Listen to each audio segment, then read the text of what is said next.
오늘 하나님께서 우리에게 주시는 말씀은 에베소서 3장 14절에서 21절까지 말씀입니다.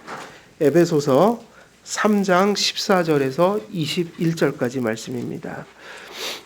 제가 봉독해 드리도록 하겠습니다. 14절부터 21절까지입니다. 이러므로 내가 하늘과 땅에 있는 각 족속에게 이름을 주신 아버지 앞에 무릎을 꿇고 비노니 그의 영광의 풍성함을 따라 그의 성령으로 말미암아 너희 속사람을 능력으로 강건하게 하시오며 믿음으로 말미암아 그리스도께서 너희 마음에 계시게 하옵고 너희가 사랑 가운데서 뿌리가 박히고 터가 굳어져서 능히 모든 성도와 함께 지식에 넘치는 그리스도의 사랑을 알고 그 너비와 길이와 높이와 깊이가 어떠함을 깨달아 하나님의 모든 충만하신 것으로 너희에게 충만하게 하시기를 구하노라. 우리 가운데서 역사하시는 능력대로 우리가 구하거나 생각하는 모든 것에 넘치도록 능히 하실 이에게 교회 안에서와 그리스도 예수 안에서 영광이 대대로 영원 무궁하기를 원하노라. 아멘. 오늘 14절 21절 말씀 중에 오늘은 16절에서 19절까지 말씀 또 강해하도록 하겠습니다. 오늘 설교 내용은 16절에서 19절까지 내용입니다. 우리가 지난 시간에 그 기도의 정의, 원리, 그리고 또 무엇을 얘기했죠? 기도의 대상. 그리고 하나는 너무 이제 내용이 짧아서 설교를 할 수가 없어서 그냥 밴드에다 올렸습니다. 그래서 다 읽어보셔야 돼요. 설교할 거를 못하고 올린 거기 때문에 꼭 한 번씩 읽어보세요. 네. 그래서 거기서 사실은 그것도 되게 중요한 내용이긴 한데 내용이 너무 짧아서 뭐였냐면 기도의 태도예요. 그게 무슨 얘기냐면 사도 바울이 어떻게 기도했다고 그랬죠? 아버지 앞에 무릎을 꿇고. 이게 되게 중요한 얘기예요. 그 당시에 그렇게 일반적이지 않은 자세로 예배를 기도했던 거예요. 보통 서서 기도하거나 엎드려 기도하거나 뭐 그렇긴 한데 이렇게 무릎을 꿇고 기도하는 것은 이렇게 매우 자주 있었던 일은 아니거든요. 오늘날은 무릎 꿇고 기도하는 게 일반적이잖아요. 근데 원래는 무릎 꿇고 기도하지 않고 서서 보통 기도했단 말이에요. 그러니까 사도 바울이 무릎을 꿇고 기도했던 건 되게 의도적으로 그걸 쓴 거예요. 그게 뭐냐면 간절하게 기도해야 한다.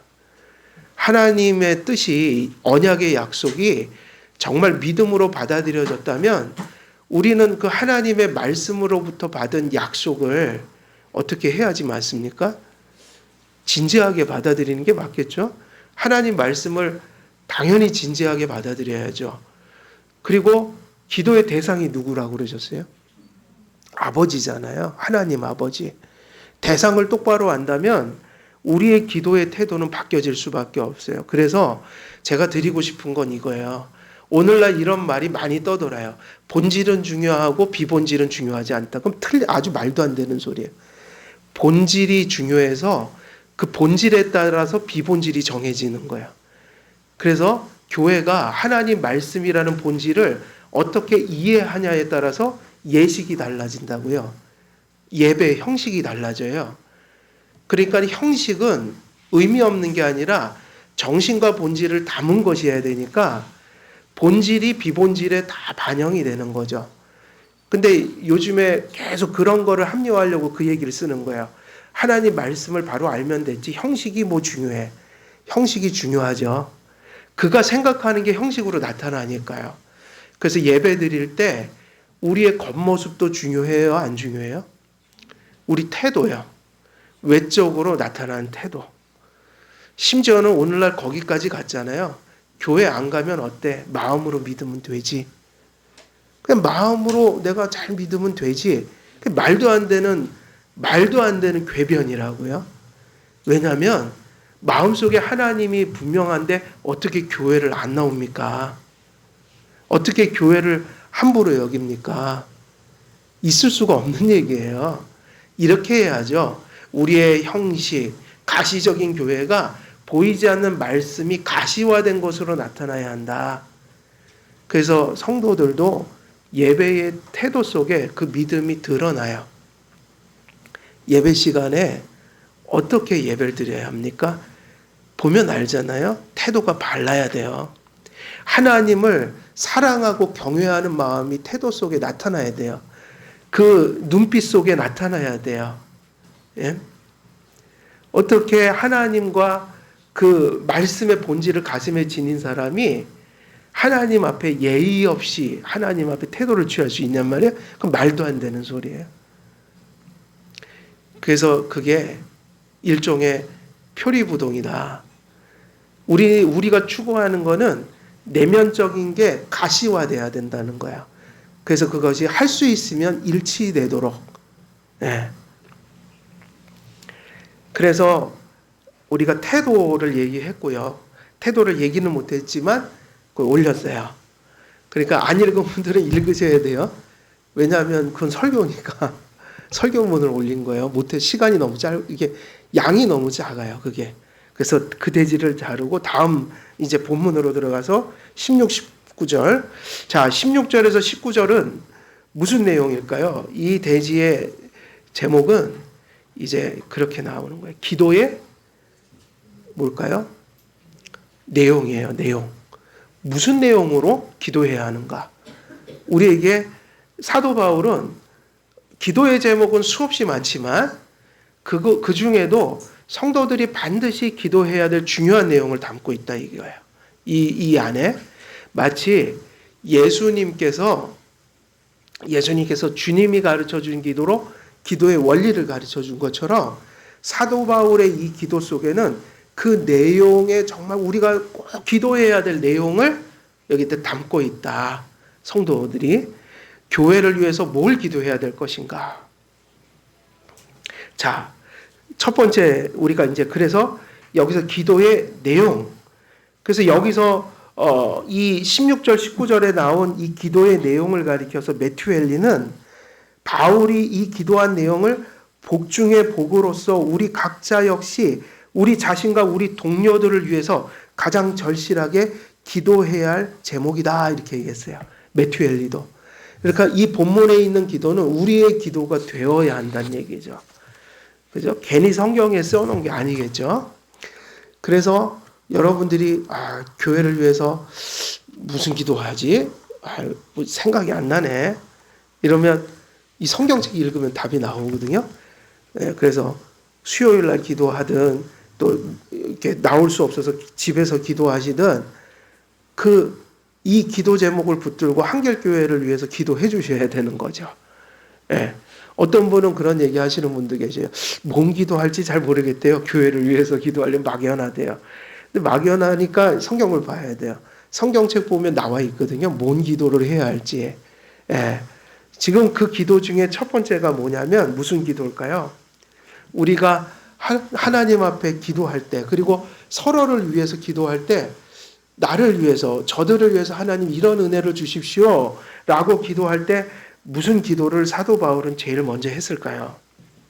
그게 바로 16절에서 17절 상반절까지 나오는 구절이에요. 우리 거기 한번 읽어볼까요? 우리 17절 상반절까지인데 어디까지냐면 그냥 17절을 다 읽을까요? 16, 17절 다 읽을게요. 일단 16, 17절 읽어볼게요. 시작. 그의 영광의 풍성함을 따라 그의 성령으로 말미암아 너희 속사람을 능력으로 강건하게 하시오며 믿음으로 말미암아 그리스도께서 너희 마음에 계시게 하옵시고 너희 사랑 가운데서 뿌리가 박히고 터가 굳어져서. 자, 여기서 이제 첫 번째 그 기도 제목이 어디까지냐면 그의 영광의 풍성함을 따라 그의 성령으로 말미암아 너희 속사람을 능력으로 강건하게 하시오며 믿음으로 말미암아 그리스도께서 너희 마음에 계시게 하시옵고. 여기까지가 첫 번째 기도 제목이에요. 그런데 여기서 이 기도는 어떻게 요약이 될 수 있어요? 어떻게 요약이 될까요? 이 기도는 무슨 기도예요? 한마디로 말하면 앞에 여러 가지 이제 이야기들이 있지만 속 사람이 강건하여지게 해달라고 기도하는 거예요. 이게 되게 중요한 기도라고요. 내가 나를 위해서 기도할 때 무슨 기도를 빼놓으면 안 돼요? 이건 성화와 직결된 거니까요.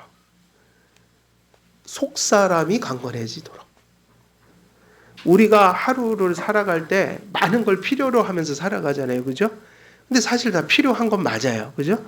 필요하긴 한데 그 필요함 속에서도 믿음의 사람들은 우선순위가 있어야 되잖아요.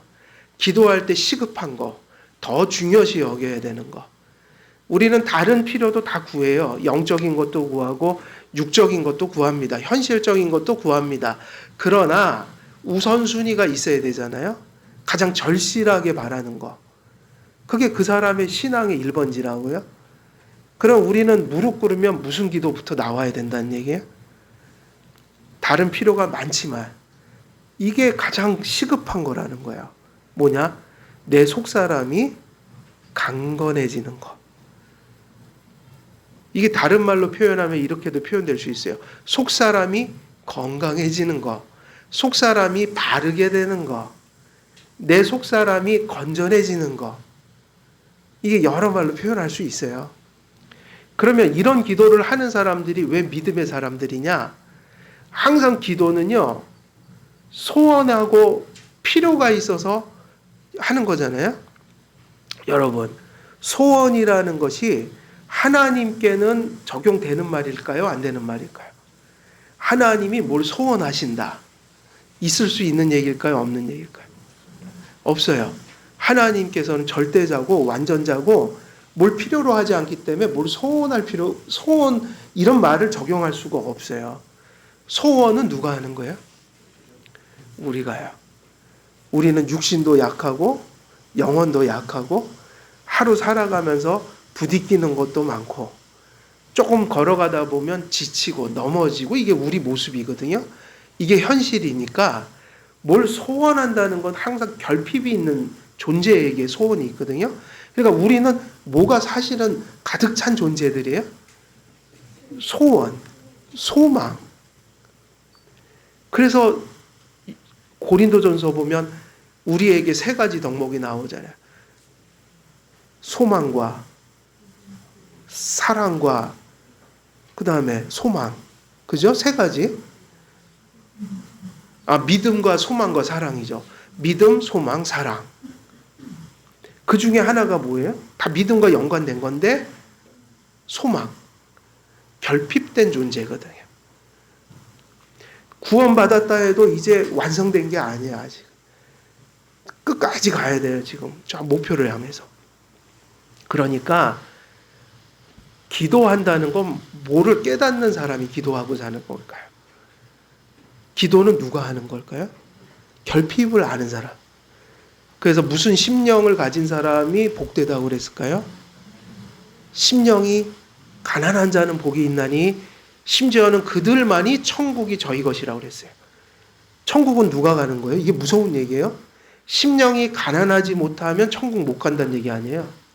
전 이것 때문에 고민을 많이 했어요. 왜냐하면 심령이 가난한 자는 복이 있나니 그랬잖아요. 근데 이게 어디에 걸려 있는 거예요? 천국이 저희 것이오 그랬잖아요. 그러니까 심령이 가난하냐 못하느냐는 뭐를 판가름하는 거예요? 천국 가냐 못 가냐. 그러면 심령이 가난한 자는 이게 지금 심각한 얘기가 될 수밖에 없죠.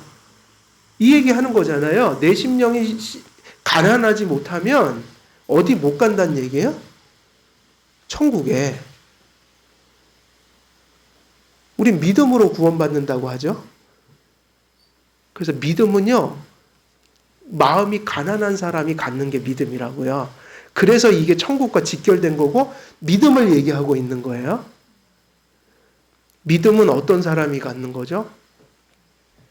믿음. 마음이 가난한 사람. 그럼 마음이 가난한 게 뭐예요? 우리 한길교회는 정말 많이 얘기했는데 자주 얘기했죠, 우리는. 마음이 가난한 게 뭐죠? 우리 새가족 교육 때도 했고 설교 때도 많이 얘기했어요. 그건 반복을 해야 돼요. 그죠? 예, 뭐냐면, 자기의 그 결핍을 아는 거예요. 다시 말하면, 우리의 영적인 무능함을 깨닫고 살아가는 거예요. 자기 존재의 결핍을, 무능함을 깨닫는 사람이 누구를 의지해서 살아요? 그죠? 그래서 믿음은 가난해야지 갖는 거라고요. 나를 믿는 사람은, 자기의 힘으로 사는 사람은 구원을 받을 수가 없어요. 그래서 심령이 가난한 거에 반대는 뭘까요? 그거는 자아로 가득 찬 마음이라고요. 자기 힘으로 사는 거고, 자기를 믿고 사는 거고, 다시 말하면 자아로 가득 찬 마음이어서 그 가슴이 자아로 가득 차서 누가 앉을 자리가 없는 거예요. 그게 바로 심령이 가난하다는 말의 반대인데, 이 대표적인 예가 누구였어요? 성경에 많죠. 근데 이거의 대표적인 사람이 누구냐면, 가장 대표적인 게 사울이에요. 버림받은 사울. 사울이 왜 버림받았냐면, 하나님은 하나도 없고 마음에 누구만 있는 거예요? 자기만 있는 거야.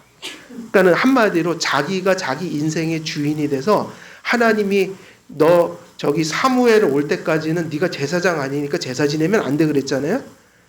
근데 그런 게 안중에 없는 거야. 지가 왕인 거야.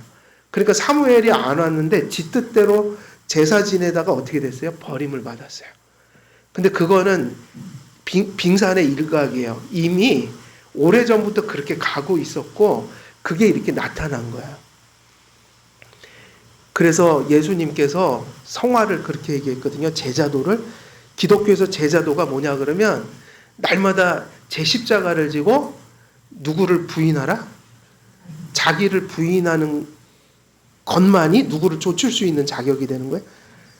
네, 그렇게 했잖아요. 나를 좇으려거든. 그죠? 나를 좇으려거든 너희가 제 십자가를 지고, 그리고 자기를 부인해야 한다. 이게 제자도예요. 근데 그게 가난한 마음을 갖지 못하면 불가능한 거예요. 자기 부인하고 자기 비대하고 완전 반대. 심령이 가난한 거하고 자아로 가득 찬 마음하고는 다 다른 거예요. 그래서 성도는 자기 뜻과 자기 판단과 자기 결정으로 살지 않고 하나님의 말씀과 성령에 복종하면서 살아요. 그래서 기도는 누가 하냐면, 자기 결핍을 아는 사람들이 내 힘으로 살 수 없어라는 것을 사실은 실천으로 고백하는 게 기도예요. 그래서 꼭 기도를 얼마나 잘하고 못하고, 또 우리가 모든 걸 다 기도하고 살진 못하지만, 기도한다는 것 자체가 소중한 것은 그게 믿음의 아주 아름다운 실천이고, 기도하는 사람들의 그 본질이 뭐냐면 겸손하다는 거예요. 영원히 겸손하다는 거야. 왜? 기도는 하나님의 약속을 의지하는 거잖아요.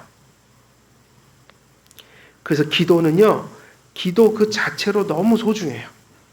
그러니까 이게 너무 안 맞는 거죠.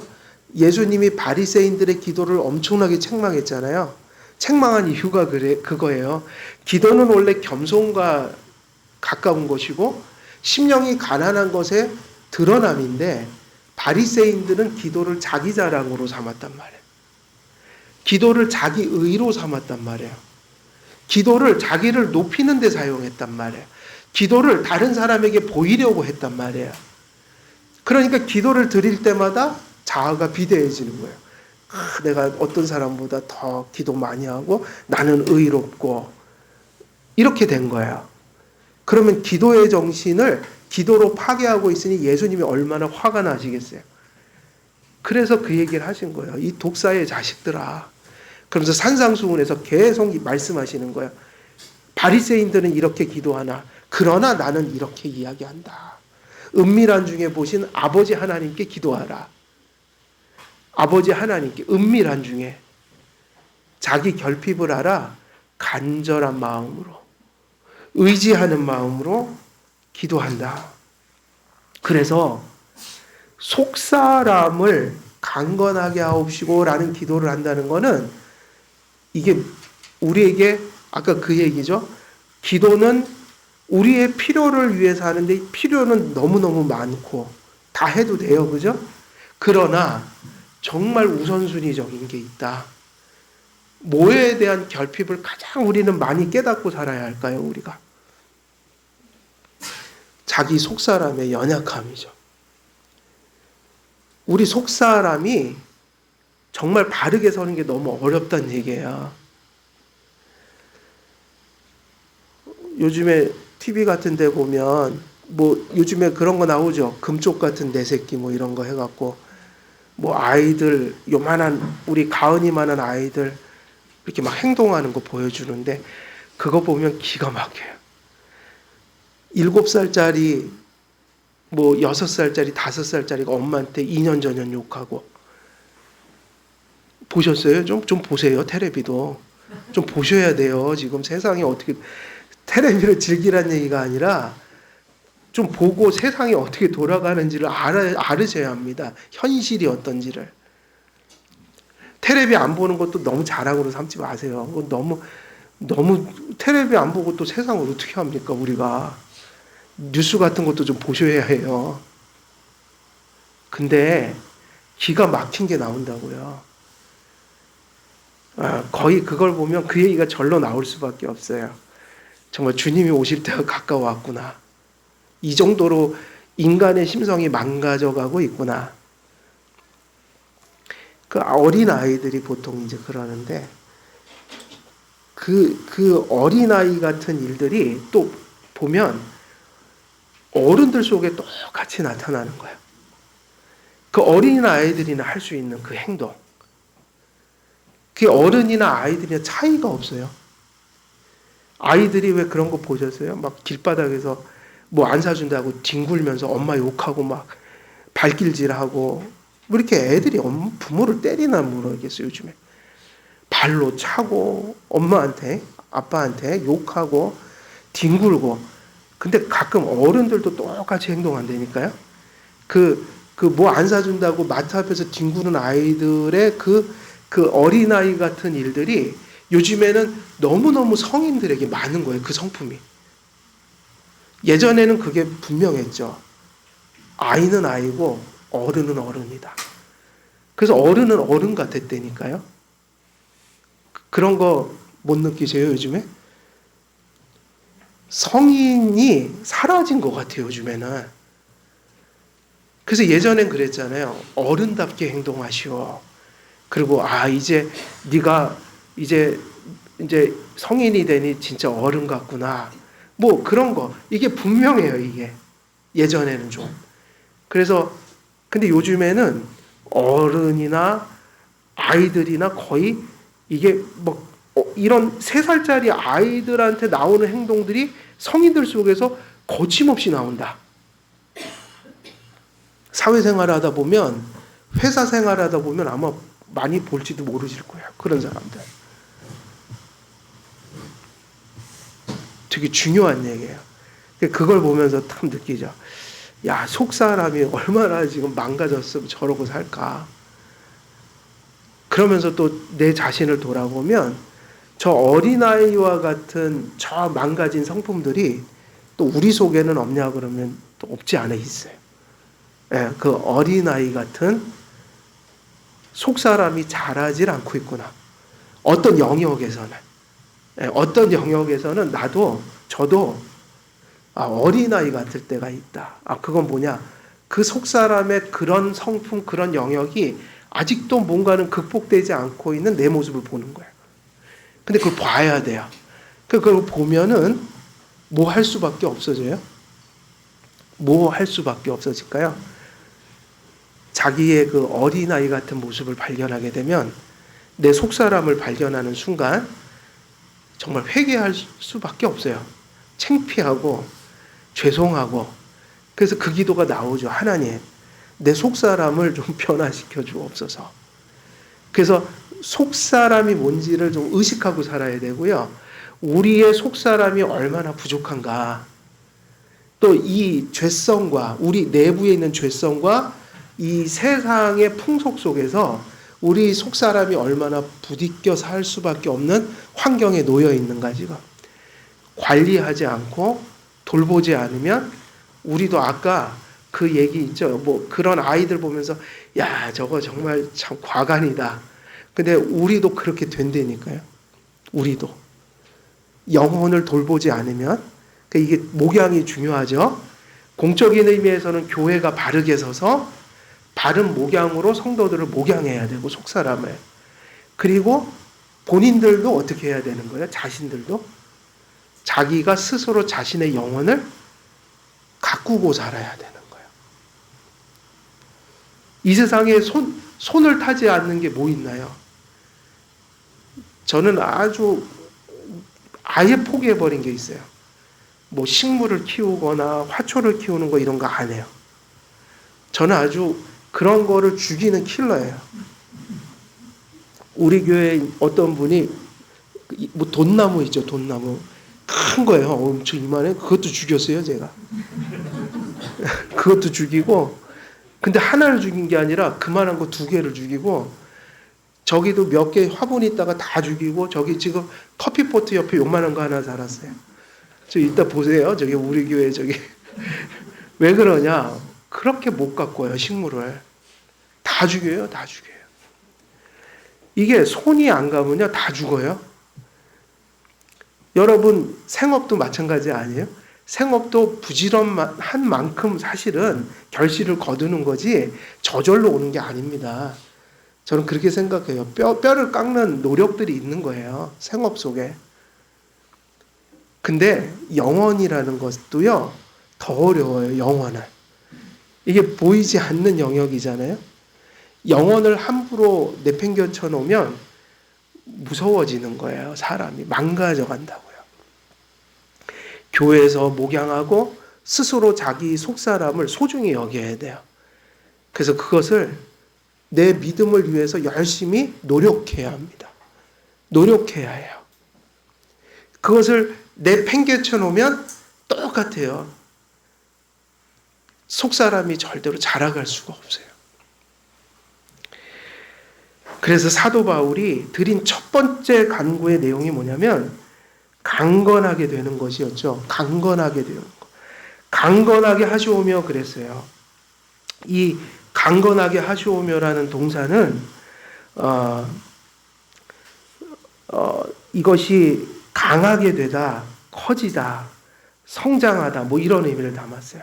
그래서 이 강건하게 하시오며 이 동사가 어디서 온 거냐면 강하게 되다, 커지다, 성장하다. 그러니까 성도가 강하게 된다는 것은 원래부터 강하게 태어나는 사람이 있어요, 없어요? 없죠. 일단 태어나면 다 원죄를 가지고 죄인들로 태어나요. 그게 다 죽어 있어요. 그러니까 첫째는 속사람이 살아야 돼요. 그럼 누구를 믿어야 됩니까? 예수님 믿고 꼭 해야 되는 거 회개. 그러니까 1차적으로 거듭나야 돼요. 속사람 얘기는 거기서부터 시작이 돼야 돼요. 속사람은 다 죽어 있다고요. 태어나면서 다 죽어서 태어나요. 그러니까 살아야 됩니다. 살려면 예수님 믿고 회개해야 합니다.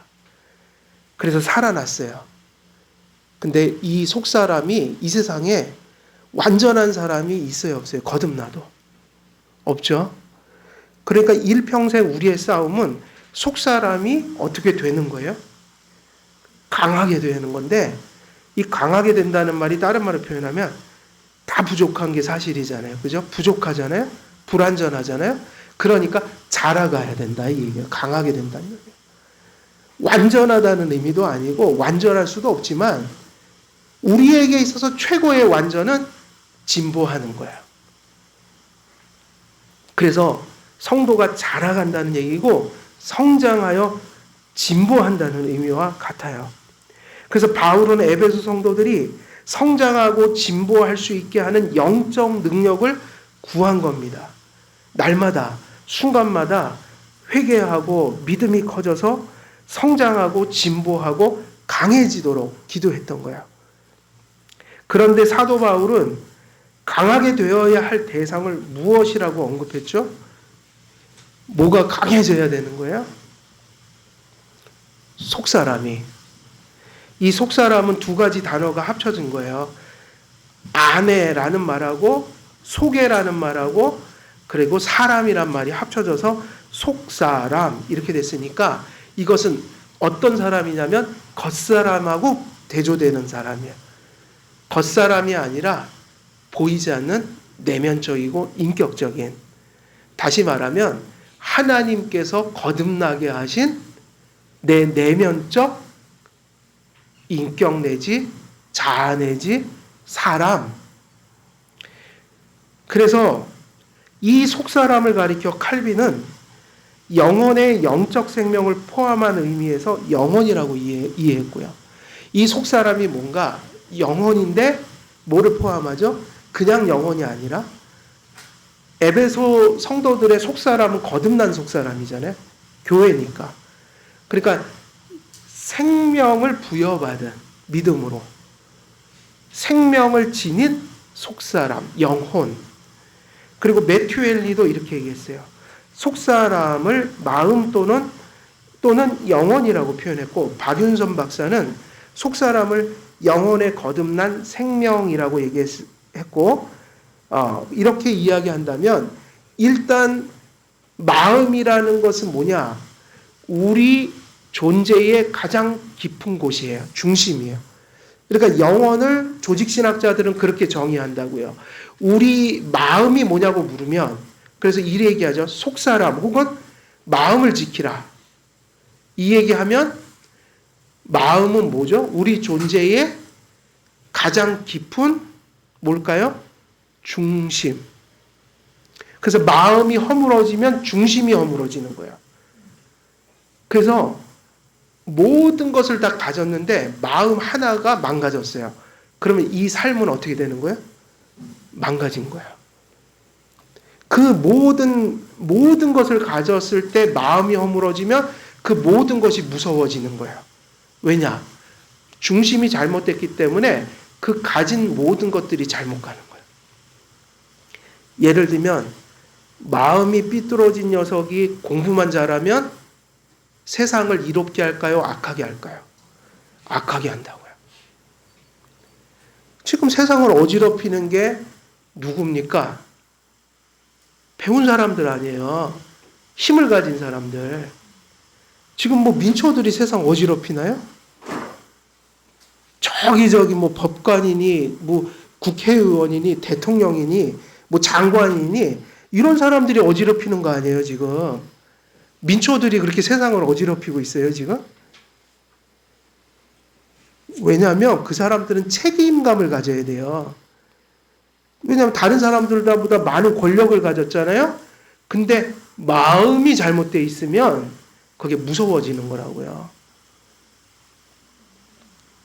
모든 것을 다 소유했어도 마음이 망가지고 허물어지면 행복할 수가 없는 거예요. 그래서 우리가 자녀들 위해서 기도할 때도 다른 것도 다 기도해 주지만 제일 1순위가 뭐예요? 어디가 똑바로 되게 해달라고 기도 자꾸 하셔야 돼요? 속사람이요. 현실 생활 속에서는 실패도 있고 뭐 성공도 있다고 하고 잘 되다가 안 될 수도 있고 공부도 조금 잘할 수 있고 좀 못할 수도 있어요. 근데 속사람이 바르게 세워지면 작은 능력으로 큰 걸 할 수 있어요. 저는 많이 봤어요, 그런 거. 그래서 아이들이 예수님 안 믿다가 어느 날 예수님 이렇게 똑바로 믿으니까 이렇게 인생도 바뀌더라고요. 그래서 많은 거를 뭐 대단한 학교 나오지도 않았어도 엄청나게 성실하게 살아갖고 사람들한테 칭찬받고 살아요. 아, 저 정도면은 뭐 정말 참 훌륭하다. 그 뭐에서 나오는 힘이냐면 여기서 나오는 힘이거든요. 그래서 뭐만 살면 사람은 다 망할 것 같아도 사는 거예요. 뭐만 지키면? 마음이요. 그러니까 여러분이요, 가끔 사실 이렇게 생활하시다가 어려움을 당할 때 있잖아요. 당연히 있죠. 항상 성공하고 사는 거 아니잖아요. 그때 이 생각만 하면서 합니다. 내가 많은 걸 잃었어도 이것만은 지키자. 뭘 지키자? 하나님 앞에 내 중심, 마음을 지키자. 그러면 그 사람은 회생할까요? 안 할까요? 한다니까요. 정말 해요. 세상에서도 나락으로 떨어졌다가 왜 갑자기 다시 딛고 일어난 사람들이 있죠. 신앙이 아니지만 현실 생활 속에서 그 사람들 공통점이 있다고요. 내가 막 모든 게 막 허물어져 갈 때 정신을 똑바로 차렸다. 내가 마음만은 허물어지지 않으려고 노력했다.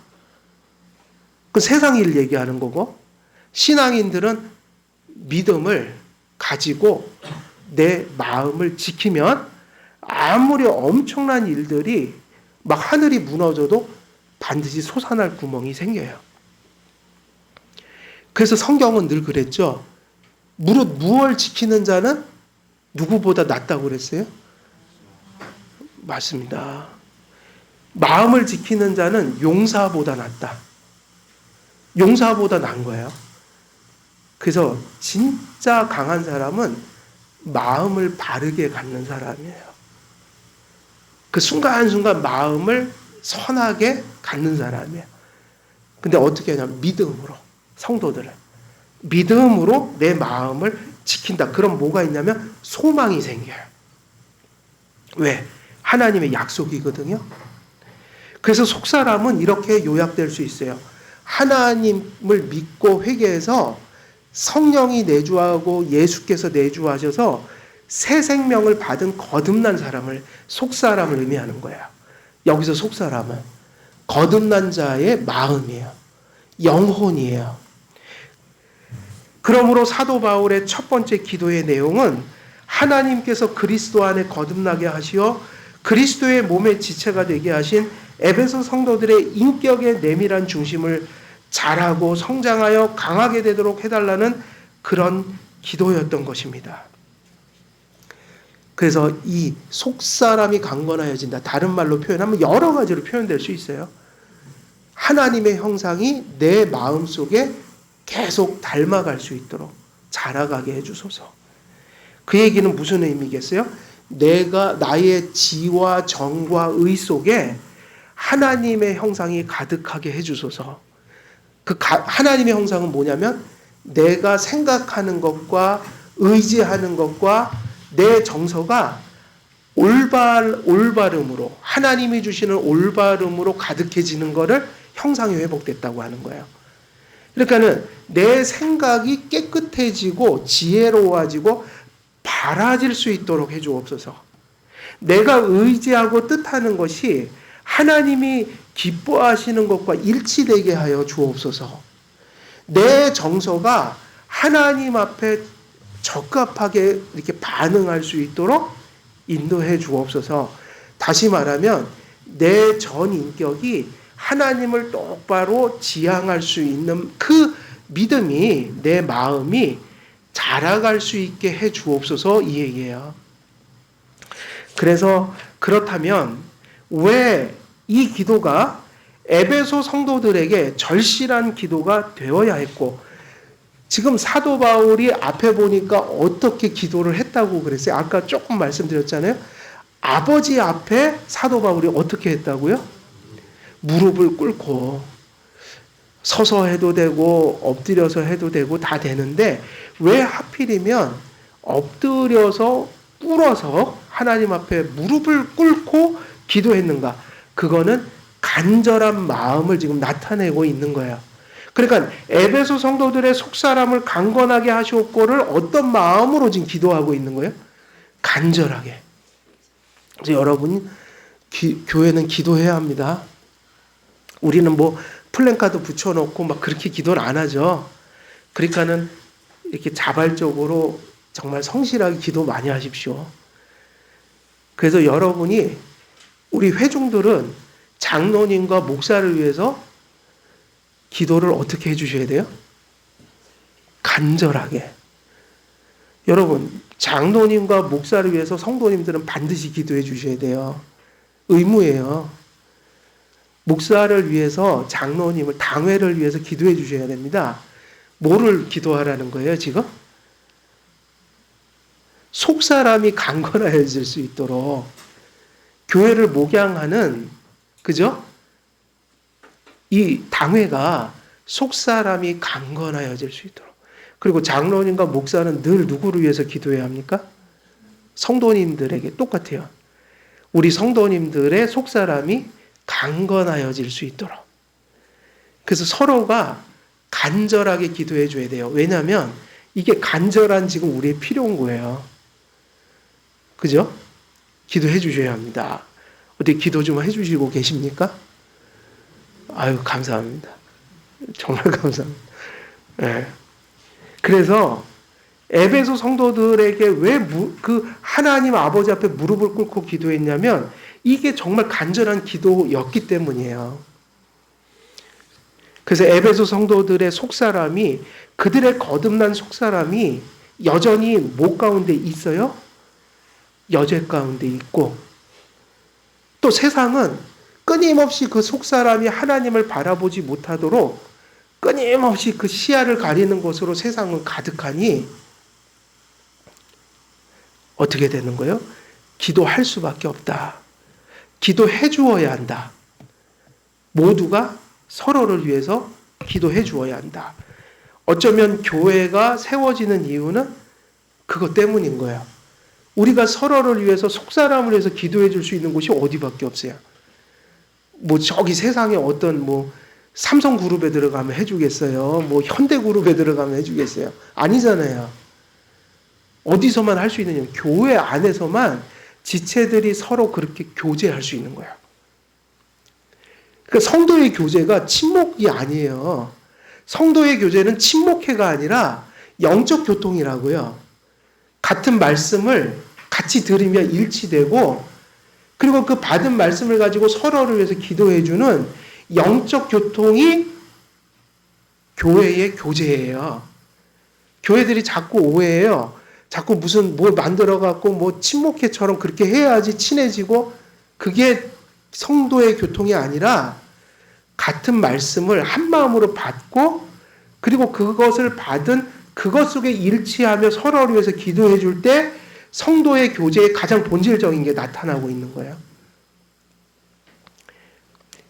그래서 우리의 속사람이 영화되어서 완전에 이르기 전까지는 지상생활 속에 너무나 험난한 일들이 많고, 우리는 너무나 연약해서 사실은 이 속사람이 날마다 자라고 강건해지지 않으면 하나님 앞에 온전한 믿음 생활을 할 수가 없을 뿐더러 교회를 이룰 수가 없어요. 여러분, 간단한 얘기입니다. 한길교회가 세상에서 빛과 소금처럼 되는 것은 간단해요. 우리 속사람이 강건해져야 가능한 일인 거예요. 그 교회에 모인 성도님들이 그 속사람이 바르고 강건해질 때 교회가 바르게 서는 거라고요. 왜냐하면 교회는 건물이 아니거든요. 여러분들이 교회란 말이에요. 그럼 여러분들이라고 할 때 가장 중요한 게 뭐냐면 속사람이라고요. 신자의 어떤 그 겉모습이 아니라 속사람이라고요. 우리는 날마다 자라고 성장하여 강해져야 합니다. 그렇다면 자라고 성장하고 강해진다는 의미는 뭘까요? 그러면 한국교회는 강해진다는 것이 다 은사주의로 갔단 말이에요. 능력하면, 항상 얘기하는 게 내가 손대면 낫고, 뭘 보고, 그죠? 남들이 보지 못하는 세계를 보고, 이게 신비주의, 은사주의가 능력으로 봤어요. 그리고 두 번째 능력은 뭐냐면 예수님 믿으면 세상적으로 힘세진다고 본 거야. 복을 받아갖고 지위가 높아지고 돈을 많이 벌고 세상적인 권력을 막 갖게 돼갖고 항상 저기 어디에 가 있는 거야? 그걸 뭐라고 그러죠? 왜 이게 생각이 안 나지, 단어? 그걸 뭐라고 그럽니까? 고지 점령론이라고 그러잖아요. 세상의 고지를 점령한다. 높은 곳에 오른다. 그걸 능력이라고 다 해석을 하거든요. 근데 교회는 그거하고 아무 상관이 없는데 어떡하죠? 교회는 그거하고 아무 상관이 없어요? 그래요, 안 그래요? 교회는 뭐가 능력이냐면 속사람이 능력인 거예요. 속사람의 상태, 하나님과의 관계, 그 관계 속에서 내가 믿음으로 반응하는 모습, 그 실제, 내 속사람의 그 모습이 능력인 거예요. 그러니까 우리의 능력은 하나님 앞에 바로 서는 게 능력이라고요. 그래서 하나님의 그 복음이 내 삶을 지배하는 게 능력이라고요. 그래서 그렇게 지배하다 보니 내 말과 행위와 삶을 통해서 복음이 자꾸 이렇게 세상에 드러나는 게 능력이라고요. 그래서 사도행전 1장 8절에 뭐라고 그랬죠? 성령이 임하면, 그랬죠? 그 다음에 뭐예요? 오직 성령이 임하면, 그 다음에 뭐예요? 그죠? 사마리아 땅끝, 근데 그 앞에 뭐가 있냐면 권능이 임한다고 그랬잖아요. 근데 권능이 임해서 하는 일이 온 유대와 예루살렘과 그 다음에 사마리아와 땅끝까지 이런 내 증인이 되리라. 그 증인이 뭐냐면 마르티스일 거예요. 그죠? 그 뭐냐? 위트니스. 그래서 기독교에서 얘기하는 능력은 뭐냐면 증언의 능력이에요. 뭐를 증언하냐면 그 사람의 말과 생활이 그리스도를 증거한다는 거예요. 세상 사람들에게 비춰진다는 거예요. 그 사람 속에서 하루 종일 그 사람의 모든 것이 세상 속에만 파묻혀 있으면 예수가 안 나타날 거 아니에요. 근데 상황이 어떻든 어려움이 있든 없든 늘 주님 사랑하는 마음이 있어서 그가 부할 때나 가난할 때나 동일하게 사람들이 그를 보면 누구에 대한 그 증언을 얻게 되는 거예요. 그리스도에 대한. 그 능력을 권능이라고 그랬어요. 그러니까 무슨 권능이요? 증인의 능력이라고요. 증언의 능력. 이 1장 8절을 잘 보면 그건 증언의 능력이에요. 말씀이 드러나는 거예요. 그 사람을 통해서. 그래서 교회에서 최고의 권능 받은 사람은 누구냐면요. 그 사람의 말과 행동과 그의 삶을 통해서 누구를 증거하는 거예요? 그리스도를. 그게 얼마나 잘 되느냐, 잘 안 되느냐. 그게 그 사람의 권능이에요. 성령의 권능은 그런 거예요. 그래서 요한복음에서도 그랬잖아요. 보혜사가 임하면 내가 너희에게 예수님이 지상에서 가르친 거를 다 어떻게 하리라? 생각나게 하리라. 근데 뭘 생각나게 한다는 거예요? 사도들에게 한 얘기들이거든요. 내가 너희에게 3년 동안 가르친 것이 생각나게 하리라. 하나도 안 잊어버리고 정확하게 그 의미가 더 분명하게 이제 하나님의 말씀으로 기록할 수 있도록 생각나게 하리라. 그러면 사도들의 권능이 뭐냐면 증언의 능력이었다고요. 돌아봐야 돼요. 우리 집안에서 혹은 나와 스쳐 지나가는 직장에서 뭐 수많은 사람들 속에 이렇게 쌓여 살잖아요. 그때 우리 가정을 통해서 나를 통해서 뭐가 이렇게 흘러가고 있는가? 뭐가? 우리도 반성을 해야 돼요. 저희도 가끔은 부부싸움을 하거든요. 그 부부싸움 언성이 높아지면 소리가 밖으로 나간단 말이에요. 그러면 얼마나 창피하겠어요. 소리가 밖에 무슨 소리가 나가야 될까요? 우리 집안에서 무슨 소리가 자꾸 나가야 돼요? 좋은 소리가 나가야 되는데 사람들이 벌써 아는 거예요. 저 집에서는 맨날 이상한 소리가 들린다 그러면 이게 좀 힘들어지잖아요. 그러니까 속사람이 강건해져야 된다. 속사람이 망가지면 자꾸 그저 세상 사람들이 손가락질 할 소리들이 들려지고 우리 속사람이 건강해지면 야, 저 집은 부럽다. 정말 아름답다. 선하다. 이런 것들을 담장 너머로 자꾸 보게 된단 말이에요. 이게 뭐냐면 권능이에요. 그러니까 우리는 회개할 것도 있고 또 받은 은혜도 있고 그런데 이게 자라가야 되는 거죠. 속사람이 자라가야 한다. 그래서 우리 안에 남겨진 여죄와 신앙을 도전하는 험한 세상을 이기기 위해서는 우리의 속사람이 자라고 성장하고 강해져야 합니다. 그러므로 우리는 사도 바울처럼 우리 속사람이 강건하여지도록 기도해야 합니다. 우리가 자라고 성장하여 강건해진다는 의미는 우리의 삶이 온전하여진다는 것을 의미하게 되죠. 우리의 삶이 온전해진다는 것은 신앙이 온전하여져서 그 신앙이 진지하게 된다는 의미입니다. 신앙이 자라고 성장하여 강건해진다는 의미는 우리가 하나님 앞에 더욱더 성도에게 주어진 의무를 다하고 유혹이 오면 저항하고 박해와 환난이 찾아올 때 담대하게 더 잘 인내한다는 의미가 되겠죠. 여기서 다 부족한데 날마다 이것이 더 강해진다는 얘기예요. 즉 자라고 성장하여 강해진 성도는 그리스도 안에서 하나님을 견고히 바라보며 신앙의 자리를 지키고 하나님의 부르심에 순종하는 데 집중하는 삶을 살게 되어진다. 이것이 속사람을 강건하게 해주옵소서라고 했던 그 사도 바울의 간절함, 그 기도의 내용인 것입니다. 오늘도 시간이 또 돼버렸네요. 다 돼서 오늘 여기서 좀 마칠게요. 오늘은 여기까지 말씀을 전하겠습니다. 아직 남았어요. 그런데 그러면 오늘 전한 말씀의 핵심, 오늘은 무엇을 이야기한 거죠? 기도의 내용이에요. 우리가 보통 잘 쓰는 얘기로 하면 기도의 제목.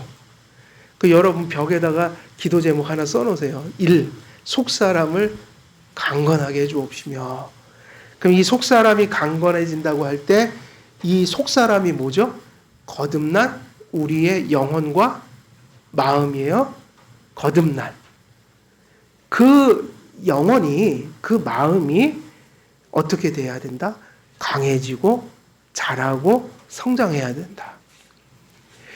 그러면 그렇게 강해진다는 것은 무슨 의미라고 그랬죠? 그 속사람이 하나님 앞에 바르게 되는 거죠. 그게 바르게 됨으로 그거는 뭐를 함축하고 있어요? 하나님과 바른 관계를 맺게 되는 거. 더 깊은 친밀한 관계로 들어가는 거. 그러면 그 결과는 뭐죠? 자꾸 하나님이 내 안에 자꾸 은혜가 넘쳐나면, 하나님이 내 안에 가득하면 그건 항상 어디로 새어 나갈 수밖에 없어요. 감출 수가 없다는 거예요. 세상 사람들과 이 세상 속에 예수님이 함께 하심이 자꾸 드러난다는 거예요. 그래서 우리에게 무슨 능력이 커지는 거예요? 그리스도를 증언하는 그 능력이 커진다. 이런 삶을 우리가 하나님께 간구해야 한다. 그래서 사도 바울의 첫 번째 기도 제목은 뭐예요? 우리의 속사람을 강건하게 하여 주시라고 기도했던 겁니다. 우리 한길교회 모든 성도님들도 이 거듭난 우리의 영혼과 마음이 날마다 하나님 앞에 약속을 붙들고 믿음으로 기도할 때 그렇게 강건하여지고 자라고 성장하는, 그래서 그리스도의 큰 증인으로 살아가는 그런 삶이 성취되기를 우리 주 예수 그리스도의 이름으로 축원드립니다. 기도하겠습니다. 살아계신 하나님 아버지, 우리 주 그리스도와 성령을 통해 우리가 거듭나고 우리 안에 거듭난 속사람이 또 우리 안에 존재하지만 우리는 여전히 연약하고 또 죄 많은 세상 속에, 풍속 속에 또 휩싸여 살아갑니다. 이런 세상 속에 살아갈 때 우리의 속사람이 강건하여져 하나님과 바른 관계를 맺고 또 하나님 앞에 바른 생활로 살아가며 그 삶으로 또 그리스도를 전하는 그런 복된 은혜가 충만하여질 수 있도록 하나님 우리 안에 충만하여 주옵소서. 감사드리오며 우리 주 예수 그리스도의 이름으로 기도드리옵나이다. 아멘.